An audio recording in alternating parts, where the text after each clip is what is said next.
오랜만에 이렇게 뵙게 돼서 반갑습니다. 예, 오늘 말씀의 제목이 하나님 나라 열매 맺는 백성이 받습니다입니다. 우리가 하나님 나라를 소유하기 위해서는 열매를 맺어야 됩니다. 우리 옆에 분들에게 인사하죠. 열매 맺는 백성들이 되십시다. 서로 인사하겠습니다. 네, 저희 모두가 다 이제 하나님 나라의 백성들이 될 수 있기를 바랍니다. 요절 말씀은 43절로 잡았습니다. 제가 같이 한 목소리로 읽고 제가 기도하고 시작하겠습니다. 시작. 그러므로 내가 너에게 이르노니 하나님의 나라를 너희는 빼앗기고 그 나라의 열매 맺는 백성이 받으리라. 고마우신 하나님, 저희를 예배의 자리로 인도해 주셔서 감사를 드립니다.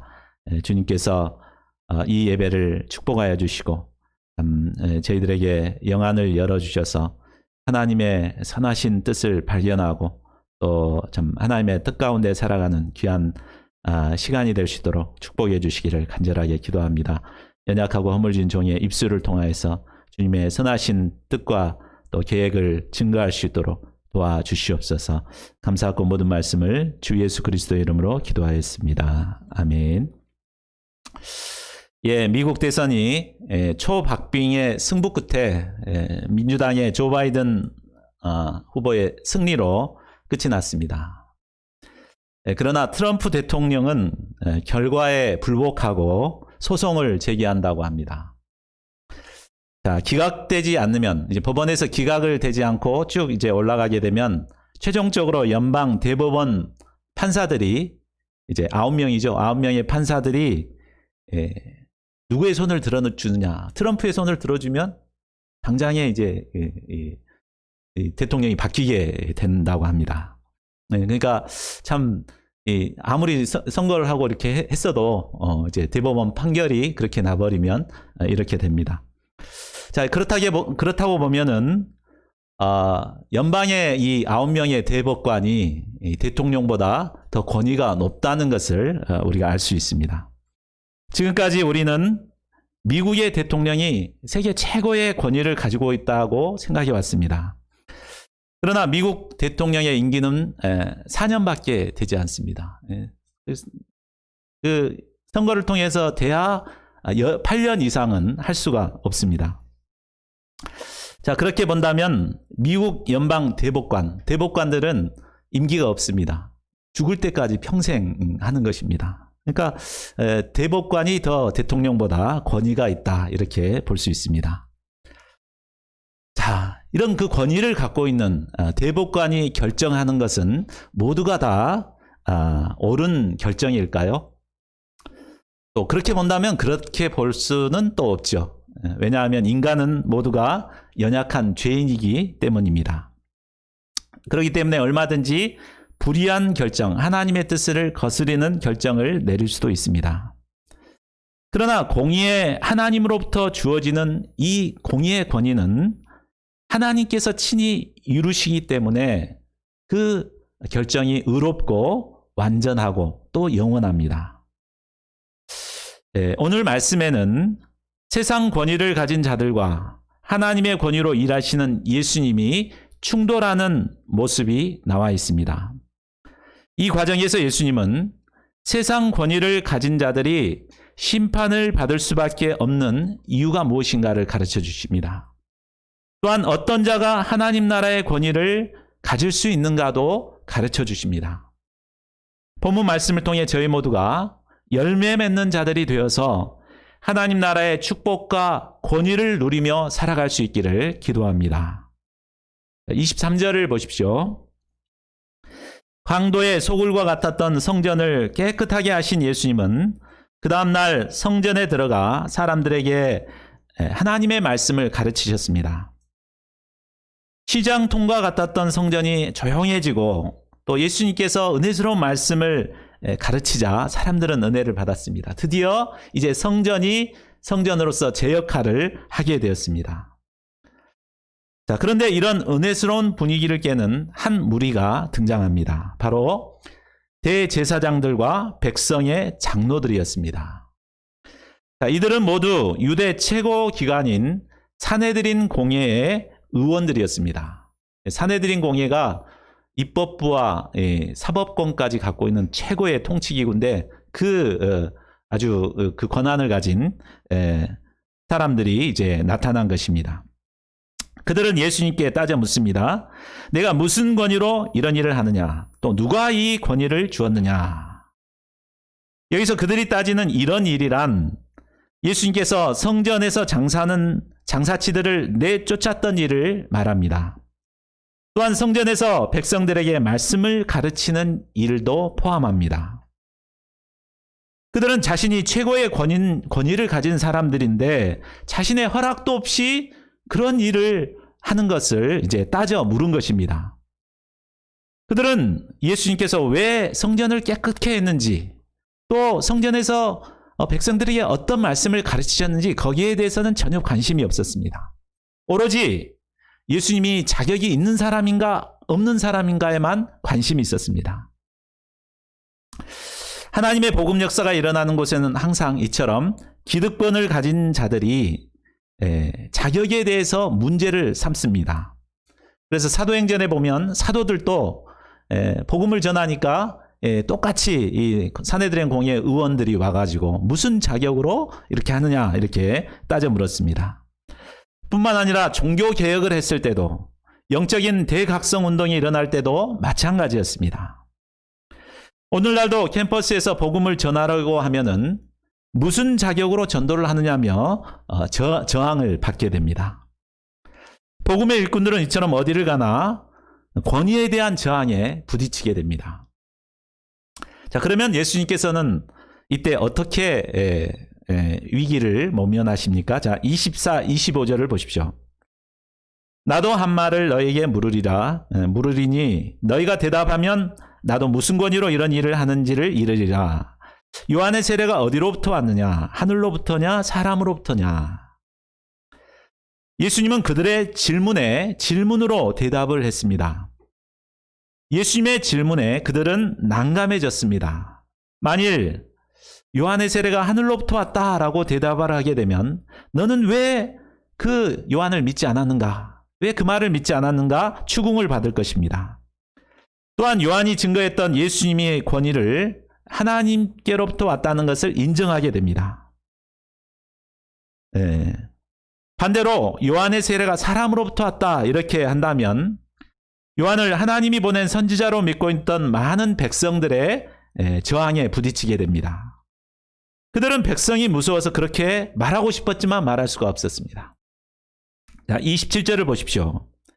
진퇴양난에 빠진 그들은 결국 우리가 알지 못하겠다라고 대답합니다.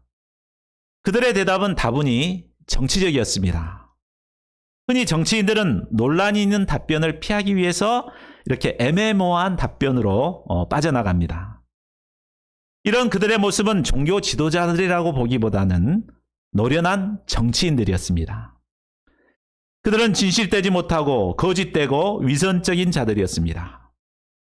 이는 그들의 내면에 절대적인 진리가 없었기 때문입니다. 이처럼 그 마음에 절대적인 진리가 없는 자들은 자기 상황에 따라 말을 수시로 바꾸는 이중인격적인 삶을 살게 됩니다. 예수님은 그들에게 나도 무슨 권위로 이런 일을 하는지 너에게 이르지 아니하리라고 대답합니다. 이 말은 결국 예수님께서 하늘로부터 오는 권위로 일하고 있다는 것을 드러내신 말씀입니다. 하나님의 아들이신 예수님은 오직 하나님의 권위로 일하셨습니다. 세상적으로 본다면 예수님은 사람들이 무시하는 나사렛의 시골 출신입니다. 나사렛에서 무슨 선한 것이 날 수 있겠냐 이렇게 하던 그 나사렛 출신입니다. 또한 아주 가난한 목수의 아들이었습니다. 그렇기 때문에 배운 것이 없습니다. 학벌도 없는 그런 분이었습니다. 그렇기 때문에 세상적인 아무런 자격이 없었습니다. 그러나 하나님의 권위를 가지셨기 때문에 세상 권위를 가진 자들 앞에서도 전혀 기죽지 않고 분명하게 진리를 선포하셨습니다. 이처럼 하나님의 권위를 가진 자들은 세상의 권위 앞에 기죽지 않습니다. 쫄지 않습니다. 담대히 하나님의 말씀을 선포합니다. 한국 기독교의 침체기를 맞게 되자 여러 가지 자성과 반성의 목소리가 나오고 있습니다. 그 중에 하나가 한국 교회가 평신도들에게 성경을 가르치지 못하게 했다는 것입니다. 목사님들은 흔히 이제 목사님들끼리 모이면 이런 얘기를 합니다. 이 성도들이 성경을 너무 잘 알면 목사하기가 좀 힘들어진다. 목사님 설교회 가서 목사님 뭐가 잘못됐어요 이렇게 따지면 얼마나 참 충격받겠어요. 그러니까 되도록이면 성경을 모르는 게 좋다 이렇게 얘기해서 성경을 가르치지 않고 또 성경을 가르치는 것을 금지를 많이 시켰습니다. 암암리에 성경을 못 가르치게. 그리고 우리처럼 이제 평신도들이 성경을 가르치는 것을 막 이렇게 손가락질하고 그렇게 했었죠. 그러나 그렇게 되니까 평신도들의 수준이 점점 떨어져 가지고 복음이 뭔지 말씀이 뭔지도 잘 모르게 됐습니다. 그래서 이단들의 밥이 돼버렸죠. 그래서 이단들이 막 활개를 치고 교인들을 빼내가고 그래도 전혀 분별을 가질 수가 없었습니다. 그러게 되니까 이제 와서는 우리가 잘못했다 이런 자성의 목소리들이 나오고 있는 것입니다.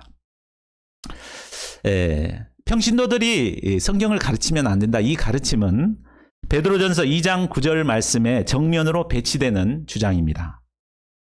하나님께서는 믿는 자 모두를 왕 같은 제사장으로 삼으셨습니다. 모든 크리스찬들은 다 왕 같은 제사장입니다. 제사장이 하는 일이 뭡니까? 회개를 시키고 말씀을 가르치고 하는 거죠. 그러니까 모두가 다 말씀을 가르치는 성경 선생이 되어야 하는 것입니다. 이를 위해서는 모두가 말씀을 정확하게 알기 위해서 성경을 공부하는 것이 필요합니다. 그리고 믿지 않는 자들에게 하나님의 말씀을 분명히 가르칠 수 있도록 항상 준비된 자가 되어야 합니다. 지금 이 시대는 세상의 권위가 말씀을 가르치지 못하도록 막는 시대입니다. 그러나 우리는 하나님의 권위를 가진 왕 같은 제사장들입니다. 이런 자기 인식이 있어야 합니다. 우리는 이런 시대 분위기에 기죽지 말고 이런 분명한 자기 정체성을 가지고 때를 얻든지 못 얻든지 분명하게 말씀을 가르치는 자들이 되어야 되겠습니다. 28절을 보십시오. 예수님은 종교 지도자들의 근본 문제가 무엇인가를 깨우쳐 주시기 위해 두 아들의 비유를 말씀해 주십니다. 한 사람에게 두 아들이 있었습니다. 하루는 아버지가 맏아들에게 오늘 포도원에 가서 일해라 라고 말합니다. 그러자 그는 예, 아버지 가겠습니다 이렇게 대답했습니다. 그나들은 언제나 대답을 시원시원하게 잘하는 예스맨이었습니다. 그러나 말로는 하겠다고 했지만 결국 그 말을 지키지는 않았습니다. 그런데 둘째 아들은 달랐습니다. 그는 아주 자기 주장이 강한 자였습니다. 그래서 싫으면 싫다고 분명하게 말하는 타입이었습니다. 그래서 아버지가 너 포도원에 가서 일해라 이렇게 하니까 싫어요. 나 친구랑 놀 거예요 하며 거절을 했습니다. 그러다 후에 자신의 잘못을 뉘우치고 포도원에 가서 일을 했습니다. 꼭 둘째 아들이 제가 볼 때는 장우진 형제 같습니다. 우진 형제는 자기가 싫으면 막 싫다고 막 표현하잖아요. 그러다 생각해보고 자기가 잘못했다 그러면은 이렇게 순종하는 이런 장우진 형제입니다. 자, 31절을 보면 이 비유에서 큰아들은 종교 지도자들을 가리킵니다. 또 작은 아들은 세리와 창기들을 가리킵니다. 종교 지도자들은 큰아들처럼 먼저 택함을 받아 장자의 권위를 갖게 되었습니다. 이들은 겉으로는 하나님의 뜻에 순종하는 듯이 보였습니다. 화려한 의복을 입고 열심히 율법을 지키며 종교 생활을 잘했습니다. 그러나 실제로는 율법의 정신을 지키지 않았습니다. 형식적인 신앙생활만 했습니다. 그들은 세례요한의 회개의 메시지를 듣고도 끝내 뉘우치지 않았습니다. 반면에 세리와 창기는 어떻습니까? 그들은 재물에 대한 욕심과 육신의 정욕을 쫓아 살던 자들이었습니다. 이것은 명백히 하나님의 뜻을 거절한 삶이었습니다. 그러나 그들은 후에 세례 요한이 전한 회개의 메시지를 듣고 자신의 죄를 깨닫고 회개했습니다. 그리고 죄악된 삶을 청산하고 그리스도 안에서 믿음의 삶을 출발했습니다. 예수님은 세리들과 창녀들이 너희보다 먼저 하나님의 나라에 들어가리라 라고 말씀하십니다. 이 말을 볼 때 하나님의 나라는 어떤 자가 들어가는 것 같습니까? 과거에 아무리 신앙생활 잘했다고 필요가 없습니다. 과거에 아무리 많은 죄를 졌다 할지라도 현재 자신의 죄를 회개하고 예수 그리스도를 믿음으로 영접한 자들이 먼저 하나님의 나라에 들어가게 되는 것입니다. 하나님은 그 사람의 과거를 중요하게 생각하지 않으십니다. 우리가 과거 어떤 죄악된 삶을 살았다 하더라도 회개하고 믿음을 갖기만 하면 모든 것을 용서해 주십니다. 우리를 하나님 나라의 황태자와 황공주로 영접해 주십니다. 예수님은 종교 지도자들이 회개할 수 있도록 돕기 위해 한 가지 더 비유를 말씀하십니다. 33절을 보십시오. 한 집 주인이 아름다운 포도원을 만들었습니다. 주인은 산에 땅을 파서 돌을 제하고 극상품 포도나무를 심어 포도원을 가꾸었습니다. 또한 도적이나 짐승이 들어오지 못하도록 돌담을 쌓고 울타리를 만들었습니다. 또 포도원 안에 즙자는 틀까지 설치했습니다. 또 높은 망대를 세워 도둑이 오는 것을 감시할 수 있게 했습니다. 주인은 포도원을 위해 부족함이 없도록 모든 것을 완벽하게 준비했습니다. 농부들은 주인이 만들어주신 이 환경에서 열심히 일만 하면 이제 극상품의 열매를 맺는 삶을 살 수 있었습니다. 자, 이 비유에서 포도원 주인은 바로 하나님을 가리킵니다. 또 농부는 이스라엘 종교 지도자들을 조금 더 확대하면 이스라엘 백성들을 가리킵니다. 그리고 포도원은 하나님께서 그들에게 주신 축복과 사명을 의미합니다. 하나님께서는 이스라엘 백성들을 택하시고 그들을 택하신 백성이요 제사장 나라로 삼으셨습니다. 그들에게 율법을 주시고 하나님을 예배할 수 있는 성전을 주시고 수많은 믿음의 조상들을 주셨습니다. 무엇보다 가장 큰 축복은 그리스도께서 그들에게서 나셨다는 것입니다.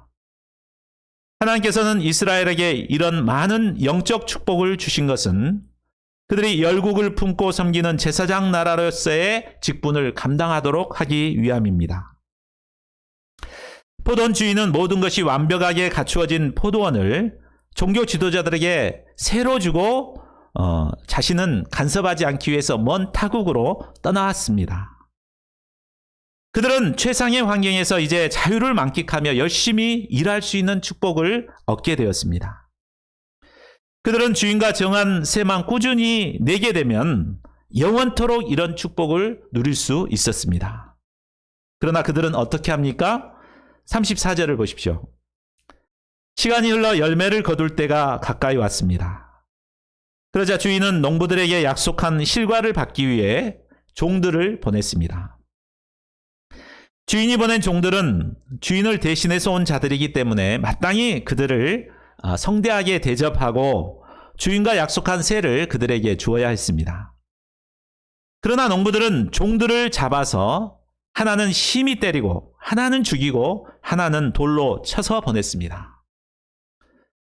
세를 가지고 돌아올 것을 기대했던 종들이 하나는 죽고 하나는 반병신이 둘은 반병신이 돼가지고 돌아왔을 때 주인의 마음이 어떠했겠습니까?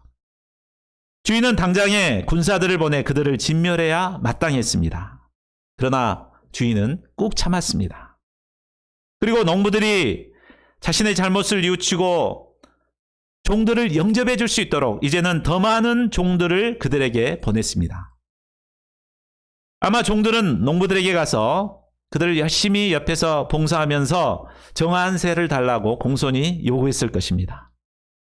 그러나 그들은 전과 같이 종들을 무시하고 핍박하고 죽여버렸습니다. 자, 여기서 주인이 보낸 종들은 바로 하나님께서 이스라엘 백성들에게 보낸 구약의 선지자들을 의미합니다. 구약에 나온 선지자들은 이스라엘 백성들을 하나님의 뜻 가운데 바로 세울 수 있도록 도왔습니다. 그래서 우상 숭배를 떠나도록 죄에서 회개하도록 도왔습니다. 그리고 거룩한 하나님의 백성들로 살라고 도왔습니다. 그러나 이스라엘 백성들은 귀를 틀어막고 하나님이 보낸 선지자들을 핍박하고 죽여버렸습니다. 그러면 주인에게 은혜를 받았던 농부들이 어쩌다가 이런 배은망덕한 죄를 범하고 있는 것일까요? 그 이유는 첫째로 그들이 받은 은혜를 잊어버렸기 때문입니다. 그들이 처음 포도원을 맡게 되었을 때 그들은 주인의 은혜에 감격해서 감사하고 눈물을 흘렸을 것입니다. 그러나 시간이 점점 지나자 받은 은혜도 점점 잊어버렸습니다. 그리고 마치 자신들이 잘나고 똑똑해서 그것을 얻은 것인 양 생각했습니다. 배가 부르게 되자 과거의 죄 가운데서 고통하며 사명 없이 살던 그런 시절을 다 잊어버리고 이제 참 주인과의 관계성도 점점 멀어지게 되었습니다. 참 우리의 신앙생활도 이렇게 되기가 쉽습니다. 우리가 처음 예수님의 구원의 은혜를 받았을 때 얼마나 참 감사하고 감격했습니까? 그러나 이 은혜를 놓쳐버리게 되면 점점 은혜를 배반하는 배은망덕한 자가 되어버리기 쉽습니다. 신앙생활에 있어서 가장 중요한 것은 하나님께 받은 은혜를 늘 새롭게 기억하고 감사하는 삶을 사는 것입니다. 우리가 다다음 주 감사 예배를 드리기로 했는데 우리가 하나님께서 베푸신 은혜를 기억하고 감사할 때 우리가 신앙이 흔들리지가 않습니다. 그러나 감사를 잃어버리고 감사치 않는 자들은 은혜에서 떠나서 은혜 받기 전보다 더 비참한 삶으로 전락하게 되어버립니다. 둘째로 그들은 자기 분수를 모르고 교만했습니다. 농부들은 포도원 주인이 아닙니다. 주인에게 세를 주어야 하는 청지기에 불과합니다. 그들은 이 사실을 알고 마땅히 주인을 주인으로 대접하고 공경해야 했습니다. 그러나 그들은 주인의 포도원을 열심히 가꾸다 보니까 그것이 마치 자기 것인 양 착각을 하게 되었습니다. 그들은 주인의식이 너무 강했습니다. 그들은 열심히 일하다가 자기의가 생겼습니다. 자기의는 필연적으로 교만을 낳게 됩니다. 그들은 마음이 높아지고 교만해졌습니다. 그러자 눈에 뵈는 것이 없었습니다. 사람이 교만하게 되면 이처럼 못쓰게 되어버립니다. 교만은 패망의 선봉입니다. 셋째로 그들은 포도원을 자기 소유로 갖고자 하는 탐욕에 빠졌습니다. 37절을 보십시오. 놀랍게도 주인은 최후로 하나밖에 없는 아들까지 보내기로 결정합니다. 그 이유는 그들이 내 아들은 존대할 것이라는 마지막 기대감 때문이었습니다. 주인은 어떤 희생을 감수하더라도 농부들과의 관계를 회복하기를 원했습니다. 그러자 농부들은 그것마저도 무참하게 짓밟아 버렸습니다. 농부들은 아들을 보자 이는 상속자니 자 죽이고 그의 유산을 차지하자라고 했습니다. 그리고 아들을 잡아 포도원 밖에 내쫓아 죽여버렸습니다. 이것은 예수님을 영문 밖으로 끌고 가 십자가에 못 박게 한 것을 의미합니다. 농부들은 포도 열매를 많이 거두게 되자 욕심이 생겼습니다. 주인에게 세를 바치는 것이 아깝다는 생각이 들었습니다. 이러한 욕심은 점차 커져서 마침내 포도원을 아예 통째로 삼키고자 하는 마음으로 변했습니다. 그래서 마침내 주인의 아들까지 죽이는 무서운 죄를 범하게 됩니다. 이처럼 욕심이 잉태한 즉 죄를 낳고 죄가 장성한 즉 사망을 낳게 됩니다. 자, 우리가 이 비유를 통해서 집중해야 할 것은 바로 죄인들을 향한 하나님의 마음이 어떠한가입니다. 이 비유를 통해 나타난 하나님은 어떤 분이실까요? 첫째로 하나님은 죄인들을 길이 참으시는 분이십니다. 주인이 농부들의 완악하고 포악한 마음을 알면서도 계속해서 종들을 보낸다는 것은 쉽지 않습니다. 더구나 종들이 얻어맞아 병신이 되어 돌아오거나 죽어 시체로 돌아올 때 이를 참는다는 것은 힘든 일이었습니다. 그러나 주인은 참고 또 참았습니다. 마침내는 하나밖에 없는 사랑하는 아들을 보내기까지 참았습니다. 인내는 고통입니다. 주인은 이 모든 고통을 감당했습니다. 주인이 이렇게 고통을 감수하면서까지 아들을 보내시는 이유가 무엇이겠습니까? 그것은 바로 농부들에 대한 지극한 사랑 때문이었습니다. 요한복음 3장 16절에는 하나님께서 우리에게 독생자를 주신 목적이 바로 우리를 사랑하셨기 때문이라고 말하고 있습니다. 주인은 교만하고 죄악된 농부들, 정말 싫어할 수밖에 없는 농부들이었지만 이런 그들을 사랑했습니다. 주인은 악한 농부들과 바른 관계성을 맺기 위해 사랑하는 독생자까지도 아끼지 않았습니다. 주인은 농부들이 이 아들만 영접하면 지난날의 모든 죄악을 다 용서해 주고자 하셨습니다.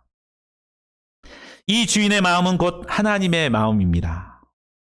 인간은 늘 하나님의 은혜를 망각하고 불순종하고 반발하고 대적해 왔습니다. 그러나 하나님은 이런 인간들을 길이 참으셨습니다. 마침내 독생자 예수 그리스도까지 우리를 위해 십자가에 내놓으셨습니다. 그리고 이 예수님을 영접한 자들은 어떤 죄를 범했을지라도 구원해 주십니다. 이 하나님의 크신 은혜에 감사와 찬양을 드립니다. 둘째로 하나님은 공의와 심판의 하나님이십니다. 하나님은 죄인을 길이 참으시는 분이시지만 언제까지나 참고만 계시는 분은 아니십니다. 때가 되면 하나님께서는 죄인들을 무섭게 심판하십니다. 우리 40절을 보십시오. 예수님은 비유를 마치신 후 종교 지도자들에게 질문합니다. 자, 그러면 포도원 주인이 올 때 그 농부들을 어떻게 하겠느냐? 그러자 그들은 흥분하여 대답합니다.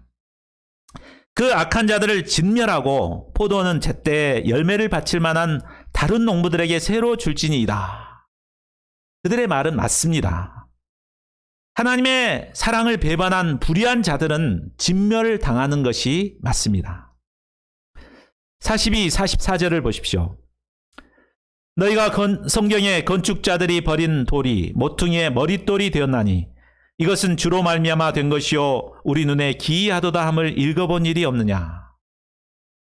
예수님은 시편 말씀에 기초하여 예수님 자신을 건축자들의 버린 돌이라고 말씀하십니다. 이스라엘 백성들과 종교 지도자들은 자신이 원하는 집을 짓고자 했습니다. 그래서 예수님을 주춧돌로 삼고 집을 지으려고 보니까 도저히 어울리지가 않았습니다. 그래서 그냥 버려버렸습니다. 그들은 하나님이 원하는 집보다는 자신이 원하는 집을 짓고 싶었습니다. 그러나 하나님은 그들이 버린 이 돌을 모퉁이의 머릿돌이 되게 하셔서 하나님의 집을 지어가게 하십니다. 그것이 바로 오늘날 교회입니다.